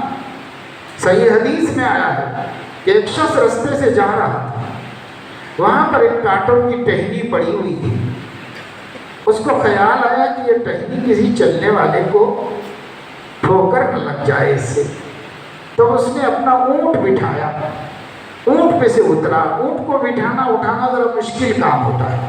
اس کو بٹھایا, اتر کے آیا, یہ ٹہنی یہاں سے ہٹا کے کنارے پر رکھ دیا, اور اس کے بعد پھر اونٹ پہ بیٹھ کے اپنے کام پہ چلا گیا. اللہ کے نبی صلی اللہ علیہ وسلم خبر دے رہے ہیں بنی اسرائیل کے اس نوجوان کے بارے میں جس نے صرف یہ نیکی کی کہ راستے سے تکلیف دہ چیز ہٹائی. میں نے اس کو جنت میں دیکھا ہے. فشکر اللہ لہ وغفر لہ. اللہ نے اس اچھے عمل کو قدر کی نگاہ سے دیکھ کر اس کی مغفرت فرما دی, بخشش فرما دی. کیا سمجھتے ہیں ہم اخلاق کو؟ اب اگر ہمیں کوئی چیز نیکی معلوم ہوئی ہے تو نفل پڑھنا نیکی ہے, تلاوت کرنا نیکی ہے, ذکر کرنا نیکی ہے, داڑھی رکھنا نیکی ہے, پگڑی بندھنا نیکی ہے, یہ بھی نیکیاں ہیں. لیکن یہ جو سماج کے حقوق ہیں یہ اس سے کہیں بڑی نیکیاں ہیں, اور اس سے زیادہ ثواب اور عبادت ہے, اللہ کی مقبولیت کا, مغفرت کا سبب ہے. لیکن کبھی ہم نے اس کو دین کے حوالے سے نہ سیکھا نہ سکھایا. کبھی ہم نے اس کو عبادت کے نام سے کسی کو نہیں بتایا. ایک آدمی فجر کی نماز کے بعد بہت تیز مسجد کے سامنے سے جا رہے ہیں, جیسے واکنگ کرتے ہیں لوگ صحت بنانے کے لیے, ایسے تیز جا رہے تھے نوجوان. نماز کے بعد حضور بھی بیٹھتے تھے مسجد میں, صحابہ بھی کچھ بیٹھے رہتے تھے. ان کی نظر پڑی, کھلی مسجد تھی, ساتھ میں سے کوئی گیا, نظر پڑی تو ایک شخص کی زبان سے نکلا, کیا اچھا ہوتا یہ پھرتی, یہ چستی, یہ چالاکی, یہ صحت مندی فی سبیل اللہ ہوتی. کیا اچھا ہوتا کہ یہ فی سبیل اللہ ہوتی. تو اللہ کے نبی صلی اللہ علیہ وسلم نے سن لیا, وہیں بیٹھے تھے. آپ نے فرمایا سنو, اگر وہ شخص اپنے بوڑھے والدین کے لیے کچھ کمانے کے لیے نکلا ہے تو فی سبیل اللہ گیا ہے. اگر وہ کمزور بچوں کے لیے روٹی روزی کمانے جا رہا ہے تو فی سبیل اللہ ہے. اگر وہ عزت نفس کی حفاظت کے لیے مزدوری یا تجارت کرنے گیا ہے تو فی سبیل اللہ ہے. آپ کو پتا ہے کہ اس کا اتنا بڑا اجر ہے کہ آپ اپنے بیوی بچوں کے لیے کمائیں. اتنا بڑا اجر ہے کہ بوڑھے والدین کی خدمت کے لیے مزدوری کریں. آپ کو پتا ہے، آپ اس کو فی سبیل اللہ سمجھتے ہیں. آپ نے تو اس کا نام دنیا داری رکھا ہوا ہے. اس کو آپ دنیا داری کہتے ہیں، اور نبی کہہ رہے ہیں یہ راہ خدا میں لڑنے کے برابر اجر ہے. اتنا بڑا ثواب ہے. الساعی فی الارملۃ والیتیم کالمجاہد فی سبیل اللہ کالصائم فی النہار والقائم فی اللیل. حضور نے فرمایا جو بیواؤں کے لیے کماتا ہے، جو یتیموں کے واسطے اوور ٹائمنگ کرتا ہے، ایکسٹرا ڈیوٹی کرتا ہے کہ ایک یتیم بھی پل جائے گا میرے خاندان کا، تو وہ دن بھر روزہ رکھنے والے اور رات بھر نفلیں پڑھنے والے کے برابر ہے. یہ نبی فرما رہے ہیں. آپ اس کو نیکی سمجھتے ہیں؟ آپ اس کو عبادت میں شمار کرتے ہیں؟ نہیں کرتے نا. کیوں؟ اس لیے کہ ہمارا علم ہی صحیح ہے. ہمارا علماء سے کوئی رابطہ نہیں. علماء 8-9 برس مدرسوں میں رہ کر وطن سے دور، عید بقرعید بھی سفر میں گزار کے بہت سے رو رو کے ایک عید گزری ہے. ہم بھی پردیس میں عید گزارے ہیں تعلیم کے خاطر. ماں کو یاد کر کے، بہنوں بھائیوں کو یاد کر کے مدرسے کے ایک روم میں بیٹھ کر آنسو بہا کر عید گزارے علم کے لیے. اور ظاہر ہے کہ ہم نے یاد کر کے عید گزارے ہوں گے تو ہماری ماں کس خوشی سے میٹھا کھائی ہوگی عید کے دن جب اس کا بچہ نہیں ہے اس کے گھر میں. ان قربانیوں کے بعد یہ علماء آپ کے سامنے آئے ہیں. آپ کو ان کی کوئی قدر نہیں، آپ ان سے جڑتے نہیں، آپ ان سے علم کا نور نہیں لیتے. ان کے پاس علم ہے، آپ ان سے علم لیجیے. جس کے پاس علم ہوتا ہے اس سے علم حاصل کیا جاتا ہے. لیکن ہمارا تعلق ہی نہیں، ہمارا رابطہ ہی نہیں. تو ہم اپنی دنیا سمجھ کر افسوس کے ساتھ جو زندگی گزار رہے ہیں، اگر علماء سے علم حاصل کرو تو اسے بھی دین مان کر ثواب کی امید پر وہ محنت کرو گے، وہ روزی روٹی، وہ مشقت، ثواب کماؤ گے. اگر ہمارے پاس علم ہوگا اور علم نہیں ہے تو اسے سمجھو کہ بھائی ہم اللہ سے دور ہیں، دین سے دور ہیں، ہم لوگ تو دنیا دار. اور بہت سے نمازی دو سجدے کر کے بھی ان کو دنیا داری ہی کہتے ہیں. وہ بھی دنیا داری کہتے ہیں ان کو، کیونکہ وہ بھی عالم نہیں ہے، عابد ہے، عالم نہیں. علم نور ہے، علم نور ہے، بہت بڑا نور ہے. 1000 عابد ایک عالم کے مقابلے میں صفر ہیں اور عالم ان کے اوپر ہے. علم حاصل کیجیے، یہ جہل دور ہوگا. اپنے سماج میں اچھے کام ہوں گے. ہم دوسروں کے حقوق مارے ہوئے ہیں اور ہمیں کچھ پتہ نہیں ہے کہ ہماری نماز روزہ قبول بھی ہو رہی ہے کہ نہیں قبول ہو رہی ہے. کیونکہ ہم کیا کھا رہے ہیں؟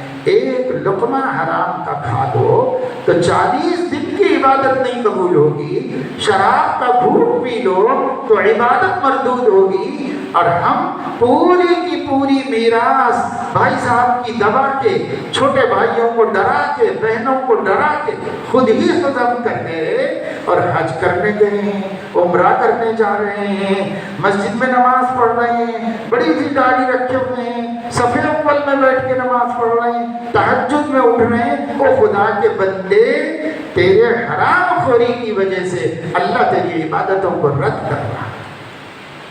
کتنی کرتے کرو لیکن اللہ کو قبول نہیں، اللہ کو منظور نہیں. کیوں ہم کہہ رہے ہیں لا تأکلوا اموالکم بینکم بالباطل؟ مسلمانوں آپس میں ایک دوسرے کا مال ناحق مت کھاؤ، ناحق مت کھاؤ. آقا صلی اللہ علیہ وسلم مرض الوفات میں ایک دن کالی پٹی باندھ کر سر میں درد بہت تھا، مسجد میں تشریف لائے، ممبر پر چڑھے، صحابہ سب بھاگ بھاگ کے آ کے بیٹھ گئے سامنے. آپ نے ارشاد فرمایا لوگوں ہمارا تمہارا ایک عرصے سے ساتھ رہا ہے، اب میرا وقت قریب میں ہے، اگر میں کسی کو کچھ دینا ہوں اور میں بھول گیا ہوں تو یاد دلا کر مجھ سے لے لو، آخرت میں حساب کتاب نہیں دے سکتا، دنیا میں صاف کر لو مجھ سے حساب۔ ایک صاحب کھڑے ہوئے اور انہوں نے کہا کہ آپ مجھے اتنے درہم دے دیں۔ حضور نے فرمایا کب لیا تھا؟ انہوں نے یاد دلایا کہ کسی کو دینے کے لیے فرمایا تھا تو میں اس کو دے دیا تھا۔ ہاں یاد آ گیا۔ حضرت علی سے فرمایا علی ان کو میں یہ پیسے دینا ہو دے دو، ادا کر دو۔ ایک ہی نکلا، ادا کر دو۔ فرمایا کہ اگر کسی کو میں نے ناحق مارا ہو تو وہ بھی مجھ سے معاملے کو صاف کرے۔ ایک صحابی کھڑے ہوئے کہنے لگے کہ یا رسول اللہ آپ نے ایک دفعہ مجھے پیٹھ پہ ناحق مارا، آپ نے فرمایا کب؟ فلاں وقت۔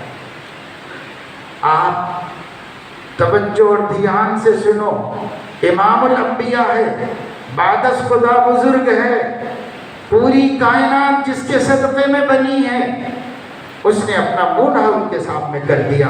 انہوں نے کہا کہ جس وقت آپ نے مارا تھا میرے جسم پر چادر نہیں تھی، آپ نے چادر بھی ہٹا لی جسم پر سے، اور اس بندے نے آگے بڑھ کے مہر نبوت کو بوسہ دیا اور کہا آپ کا مارنا تو ہمارے لیے نجات ہے، مغفرت ہے، سعادت ہے، ہم بدلہ لیں گے کیا؟ میں ایک بہانہ بنا دیا آپ کے مہر نبوت کو بوسہ دینے کے واسطے۔ لیکن اس میں سبق کتنا بڑا ہے، کتنا بڑا سبق ہے اس سے۔ لیکن آج ہم بندوں کے حقوق بڑھاتے جا رہے ہیں، ختم نہیں کر رہے، اور بڑھا لے رہے ہیں، اور بڑھا لے رہے ہیں، اور بڑھا۔ یہ بڑی ذمہ داری کی بات ہے۔ ایک مرتبہ فقیہ اعظم مفتی محمد شفیع صاحب رحمہ اللہ عید کے دن اپنے گھر میں کسی معاملے میں ان کی بیٹی سسرال سے آئی ہوئی تھی تو اس کو ڈانٹ دیا۔ یہ واقعہ ان کی بیٹی نے خود لکھا ان کے وفات کے بعد۔ حضرت نے ان کو ڈانٹ دیا اور پھر اس کے بعد چلے گئے۔ بعد میں حضرت کو خیال آیا کہ بات تو اتنی بڑی نہیں تھی، میں کیوں اتنا خفا ہو گیا، پتہ نہیں کس فکر میں تھے، کس پریشانی میں تھے، تو بہت ڈانٹ کے چلے گئے۔ بعد میں خیال آیا کہ یہ تو ظلم ہو گیا، تو ایک آدمی کو بھیجا، بچی چلی گئی تھی گھر سسرال کہ ذرا بلا کے لاؤ، تو وہ آئی۔ اب بڑی بے چینی سے انتظار میں، ابا کبھی بلائے نہیں، آج کیوں سسرال سے بلوائی؟ تو عصر کا وضو بنا رہے تھے۔ حضرت نے فرمایا اچھا آگے تو میں ذرا نماز پڑھ کے آتا ہوں، نماز پڑھ کے آ کے بات کروں گا۔ اب وہ بے چینی سے بیٹھی انتظار کرتی تھی، وہ نماز پڑھ کے گھر آئے تو حضرت نے فرمایا بیٹا کوئی خاص بات نہیں، پریشانی کی کوئی خاص بات نہیں، کل جو میں نے تم کو ناحق ڈانٹا تھا اس کی معافی مانگنا چاہتا ہوں، مجھے معاف کر دو اللہ کے واسطے، میں نے ناحق ڈانٹا۔ بیٹی کہتی ہے کہ میرے پیروں تلے زمین کھسک گئی، مفتی اعظم ہے، ہزاروں کا پیر ہے، مربی ہے، استاذ ہے، فقیہ ہے، اور ملک کے اندر شیخ الاسلام کہلاتا ہے، وہ باپ بیٹی سے کہہ رہا ہے کہ بیٹی میں نے ناحق ڈانٹا تھا، معاف کر دو۔ انہوں نے کہا ابا کیا بول رہے ہیں آپ تو ہمیں مار بھی دیں تو کیا حرج کی بات ہے؟ کہا نہیں بیٹا، قیامت میں یہ سب نہیں دیکھا جاتا، قیامت میں اللہ عدل کی کرسی پہ بیٹھے گا تو ہر ایک کا انصاف کرے گا، اس لیے معاف کر دے۔ بیٹی نے کہا آپ کے اطمینان کے لیے کہتی ہوں کہ میں نے معاف کر دیا تاکہ آپ کا دل مطمئن ہو جائے۔ یہ ہے قیامت کا احساس، یہ ہے معاملات اور حقوق العباد کا معاملہ، جس میں نبی سے لے کے ولی تک کوئی بھی ہم کو بے خوف نظر نہیں آتا، اور ہم ہیں کہ ہر معاملے میں دوسروں کو تکلیف دے کر حق تلفی کر کے اپنا کھاتا بڑھاتے جا رہے ہیں، معافی کسی سے نہیں مانگتے، کھاتا بڑھاتے جا رہے ہیں، اپنی پکڑ کے اسباب بڑھاتے چلے جا رہے ہیں۔ کیسے ہوگا میرے دوستو؟ ایک دن مرنا ہے، آخر موت ہے، مرنا ہے، اللہ کے سامنے جانا ہے۔ کیسے کیسے گھر اجاڑے موت نے، کھیل کتنوں کے بگاڑے موت نے، پیل تن کیسے پچھاڑے موت نے، سروقت قبروں میں گاڑے موت نے۔ ایک دن مرنا ہے آخر موت ہے، کر لے جو کرنا ہے آخر موت ہے۔ اللہ کے سامنے جائے۔ کسی کا یہ عقیدہ ہے کہ مر کے ختم ہو جائیں گے تو چلو اس کے ہم کیا بول سکتے ہیں۔ آپ کا عقیدہ یہ ہے والبعث بعد الموت، مرنے کے بعد اٹھائے جائیں۔ وَأَنَّ السَّاعَةَ آتِيَةٌ لَا رَيْبَ فِيهَا وَأَنَّ اللَّهَ يَبْعَثُ مَنْ فِي الْقُبُورِ۔ قیامت آنے میں کوئی شک نہیں ہے، ہر شخص جو زمین میں گاڑا گیا ہے اسے اٹھا کے کھڑا کیا جائے۔ آنا پڑے گا خدا کے سامنے، جواب دینا پڑے گا، ایک ایک بندے کا حق چکانا پڑے گا۔ کسی کی بخشش نہیں، معافی نہیں، حقوق العباد میں معافی تلافی ہونا پڑے گا قیامت میں۔ اس لیے میرے دوستو بزرگوں، دین بہت ہے، دین کے شعبے بہت ہیں، ہمیں بہت کچھ سیکھنا ہے، ہمیں بہت کچھ جاننا ہے۔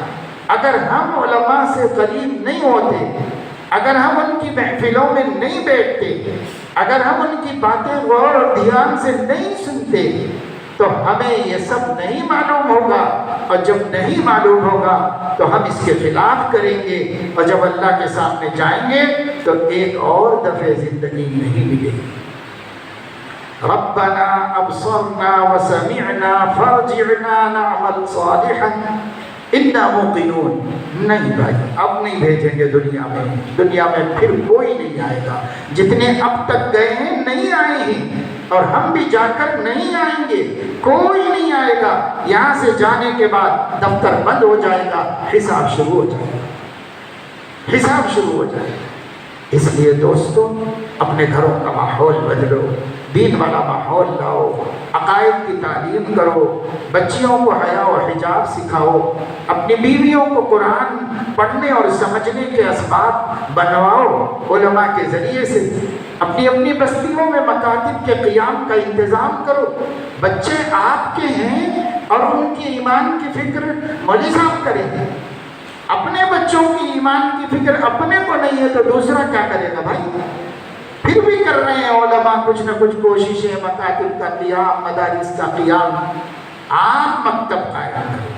میں نہیں کہتا کہ بچوں کو اسکول مت پڑھاؤ، ہم تو رو رہے ہیں کہ ہماری امت اپنے بچوں کو اعلیٰ تعلیم نہیں دلاتی۔ مسلمان اپنے بچوں کو تھوڑی سی تعلیم دلا کر کے ڈسکنیکٹ کر دیتے ہیں، ان کو ڈراپ آؤٹ کر دیتے ہیں، ان کی پڑھائی آگے بڑھاتے ہی نہیں۔ ہم خود ہاتھ جوڑتے ہیں، او مسلمانوں، اپنے بچوں کو گریجویٹ بناؤ، اپنے بچوں کو اعلیٰ تعلیم دلاؤ، انجینئر بناؤ، ڈاکٹر بناؤ، سائنٹسٹ بناؤ، ٹیکنالوجسٹ بناؤ، ایجوکیشنلسٹ بناؤ، اعلیٰ سے اعلیٰ عہدے پر بھیجو، اعلیٰ سے اعلیٰ کمپنی میں کام کرواؤ، پیسہ کماؤ، پیسہ جوڑو، جمع کرو۔ ہم آپ سے یہ اپیل ہاتھ جوڑ کے کرتے ہیں، لیکن اپنی اولاد کے ایمان سے غفلت مت کرو، ان کے ایمان کی فکر کرو، ان کے یقین کی فکر کرو۔ ایک واقعہ یاد آیا مجھے، حضرت شیخ الاسلام مولانا تقی عثمانی صاحب، بہت سے دین جاننے والے تو جانتے ہیں، ہمارے پڑوسی ملک میں رہتے ہیں لیکن انٹرنیشنل اعتبار سے بہت بڑے فقیر ہوں، بہت بڑے عالم ہیں، اچھے واعظ اور خطیب بھی۔ وہ فرماتے ہیں کہ ایک دفعہ میں جمعے کی نماز پڑھا کے فارغ ہوا تو جیسے لوگ ملتے ہیں امام صاحب سے، خطیب صاحب سے، ایک صاحب مجھ سے ملنے کے لیے آئے۔ ان کے ساتھ ایک بہت خوبصورت، حسین، صحت مند، بلند قامت نوجوان تھے۔ انہوں نے ملاقات کر کے کہا کہ حضرت یہ میرا بچہ ہے، امریکہ میں رہتا ہے، ویل سیٹلڈ ہے، یہ ڈگریاں ہیں، فلاں بڑی کمپنی میں کام کرتا ہے، اس کی 8 لاکھ روپے تنخواہ ہے ماہانہ، اور بڑا ہم لوگوں کا بھی بہت خیال کرتا ہے، ماں باپ کی خدمت، بڑے تہذیب، بہت اچھے اخلاق کا ہے، ماشاءاللہ کبھی کوئی تکلیف نہیں پہنچی ہے، نہیں یہ ساری اس کی خوبیاں بیان کر کے انہوں نے کہا کہ حضرت تھوڑی سی اس میں کمی ہے، وہ یہ کہ دین کی طرف ذرا رجحان نہیں ہے اس کو، آپ کچھ نصیحت کر دیجیے، بتا دیجیے۔ تو حضرت فرماتے ہیں کہ مجھے بڑا تعجب ہوا، میں نے ان سے کہا آپ تو ایسا میرے سامنے بچے کا تعارف کرا رہے ہیں جیسے کوئی شخص یوں کہے کہ یہ جو پلنگ پہ لیٹا ہوا ہے نوجوان یہ بہت حسین ہے، بہت خوبصورت ہے، اس کے بال بہت عمدہ ہیں، اس کے دانت بہت مضبوط ہیں، اس کا جسم بہت طاقتور ہے، اور اس کا قد و قامت دیکھو کیسا ہے، اور اس کا حسن و جمال بے مثال ہے، بس اتنی سی کمی ہے کہ اس کے اندر روح نہیں۔ تو جیسے وہ مثال ہے ایسے آپ کی یہ پوری بات کی مثال ہے۔ ارے وہ سارا لے کے کیا کرو گے اگر دین کی طرف رجحان نہیں ہے، اگر آخرت کی فکر نہیں ہے، اگر اپنے رب سے کی معرفت نہیں، اگر اپنے نبی سے محبت نہیں، تو کیا لے کے کرو گے؟ 8 لاکھ میں 80 لاکھ کماتا ہوگا، کیا کرنا ہے؟ سب یہیں چھوڑ کے جائے گا، اور جب جائے گا تو اللہ کو کیا جواب دے گا؟ اللہ کے سامنے کیسے کھڑے گا؟ اس لیے میرے بھائی ہمیں دین کی فکر کرنی ہے، آخرت کی فکر کرنی ہے ضرور، جیسی کرنی ویسی بھرنی ہے ضرور، زندگی ایک دن گزرنی ہے ضرور، قبر میں میت اترنی ہے ضرور، ایک دن مرنا ہے آخر موت ہے، کر لے جو کرنا ہے آخر۔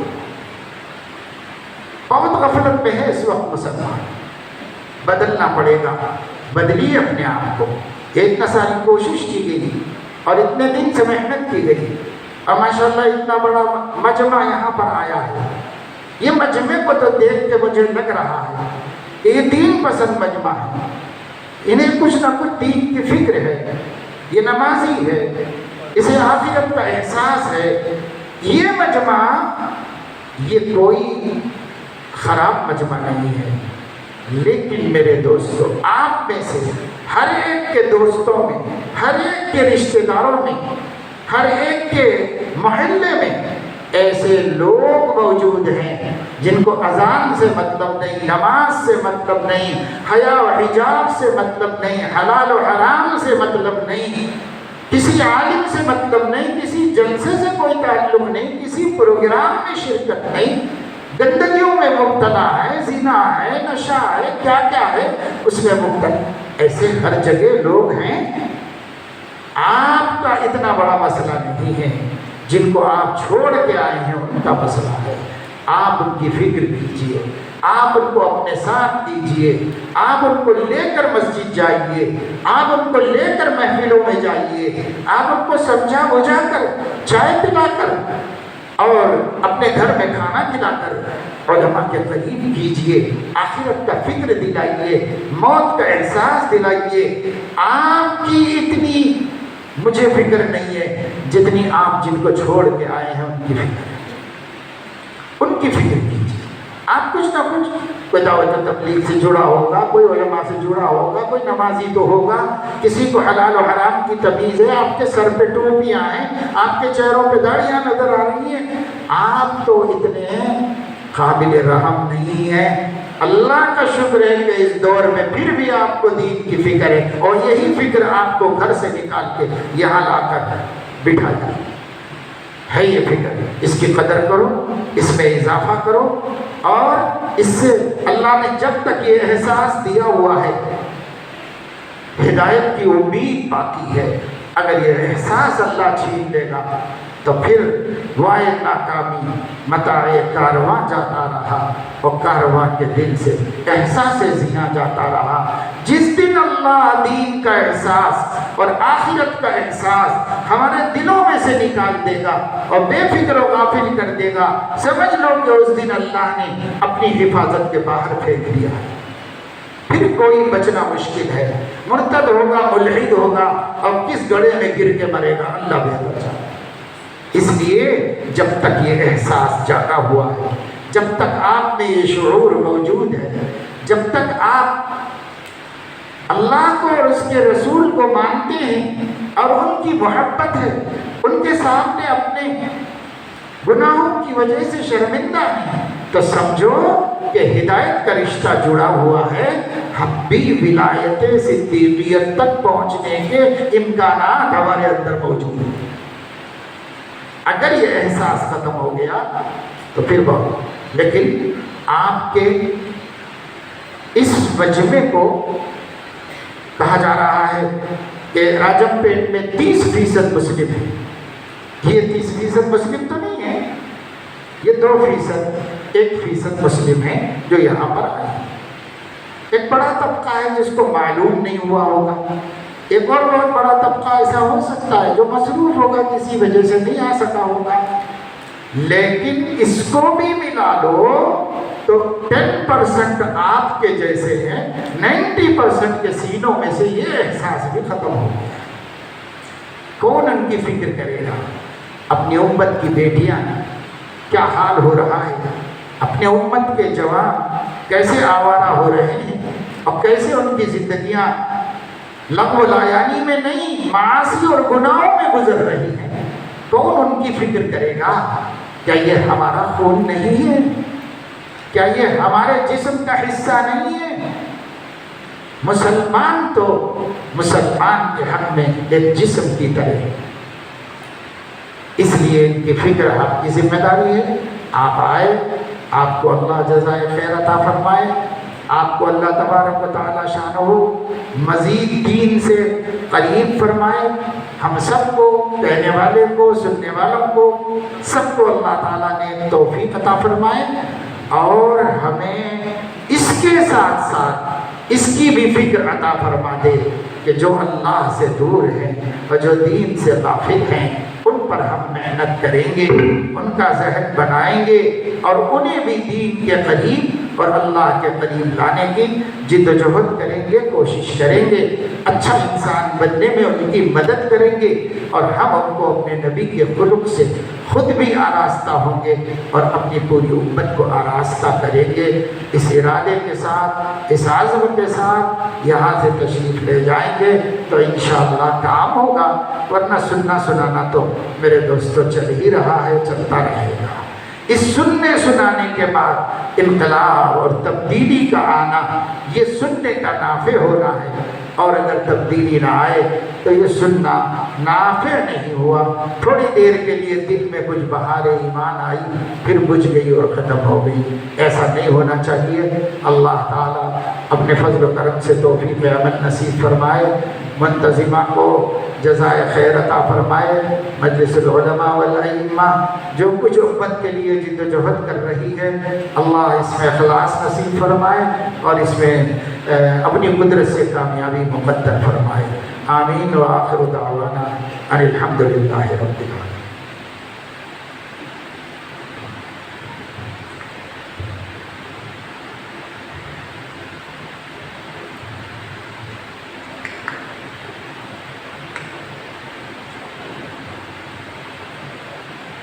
محترم حضرات، میں سب سے پہلے آپ تمام حضرات کا شکر گزار ہوں کہ آپ حضرات نے اتنا قیمتی وقت نکال کر کے یہاں تشریف لائے اور پورے اطمینان کے ساتھ آپ نے حضرت کے بیان کو اور حضرت کی نصیحتوں کو سماعت فرمایا۔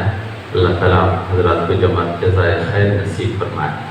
اسی طرح میں حضرت والا کا بھی شکر گزار ہوں کہ حضرت والا ہماری حقیق سی دعوت پر لبیک کہتے ہوئے حضرت تشریف لائے، رات بھر حضرت سفر فرمائے، پھر دن بھر حضرت مستقل 3 پروگراموں کے اندر حضرت نے شرکت فرمائی۔ اللہ تعالیٰ حضرت کی اس خدمات کو قبول فرمائے اور حضرت کی نصیحتوں پر ہم سب کو عمل کرنے کی توفیق عطا فرمائے، اور حضرت کا سایہ ہمارے سروں پر تاجر عافیت کے ساتھ قائم دائم رکھے، اور حضرت کے توجہات اور فیوز و برکات سے ہم سب کو مالا مال فرمائے۔ اور اسی طرح میں جتنے احباب نے اس جلسے کے منعقد کرنے میں کوششیں فرمائیں، دامِ جرم سکون قدم، میں سب حضرات کا بھی تہ دل سے شکر گزار ہوں کہ اللہ تعالیٰ آپ سب کو دنیا اور آخرت میں اس کا بہترین بدلہ عطا فرمائے۔ اب میں حضرت والا سے دعا کی درخواست کرتا ہوں۔ حضرت والا دعا کریں۔ یا رب لک الحمد کما ينبغی لجلال وجهک وعظیم سلطانک ووسیع غفرانک. اللهم صل وسلم وبارك وترحم وتحنن على سيدنا ومولانا محمد عبدك ورسولك، وصل على المؤمنين والمؤمنات والمسلمين والمسلمات. اللهم لا مانع لما أعطيت ولا معطي لما منعت ولا ينفع ذا الجد منك الجد. اللهم اجعلنا من الذين يستمعون القول فيتبعون أحسنه. ربنا آتنا في الدنيا حسنة وفي الآخرة حسنة وقنا عذاب النار. ربنا آتنا من لدنك رحمة وهيئ لنا من أمرنا رشدا. رب أعوذ بك من همزات الشياطين وأعوذ بك رب أن يحضرون. ربنا لا تجعلنا فتنة للقوم الظالمين ونجنا برحمتك من القوم الكافرين. يا علي يا عظيم يا حليم يا عليم، أنت ربنا فنعم الرب ربنا ونعم الحسب حسبنا، تنصر من تشاء وأنت العزيز الرحيم.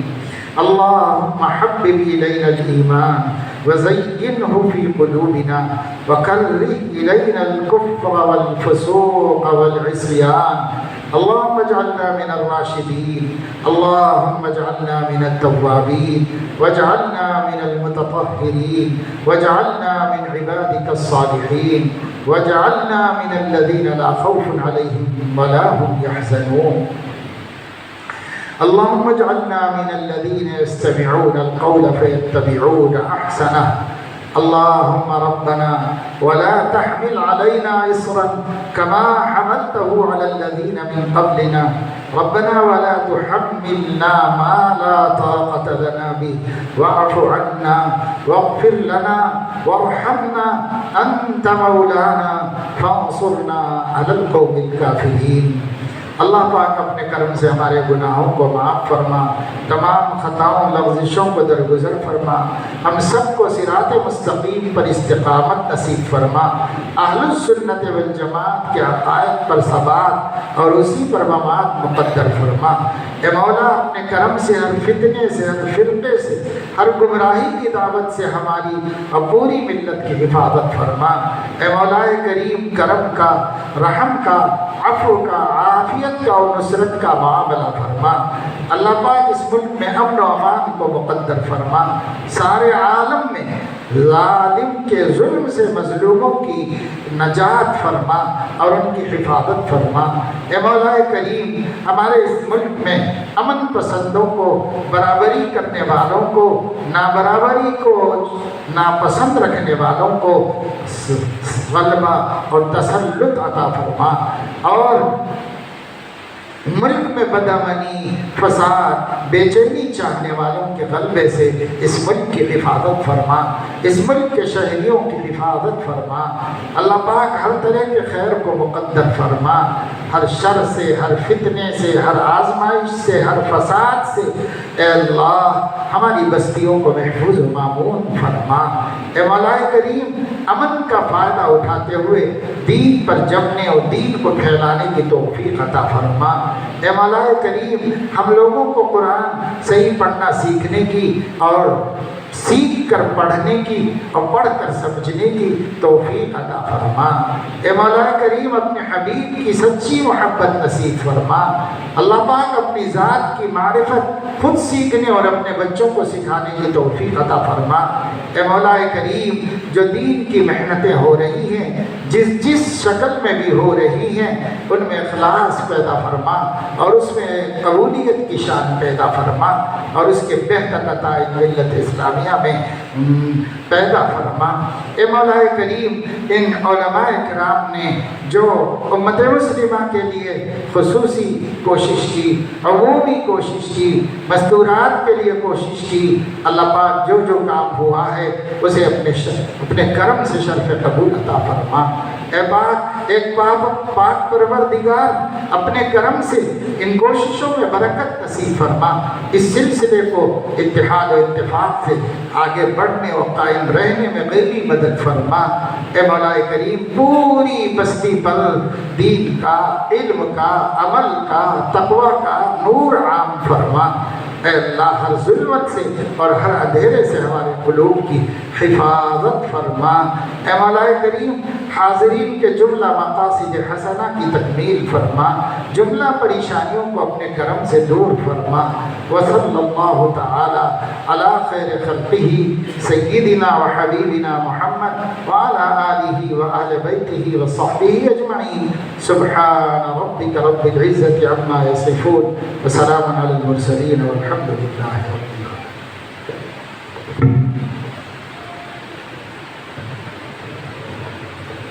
آپ تمام حضرات سے سفر میں واپس ابھی نکلنا ہے، آپ لوگ مسافر کی زحمت نہ کریں، سلام کرتا ہوں اس کا جواب دے دیں۔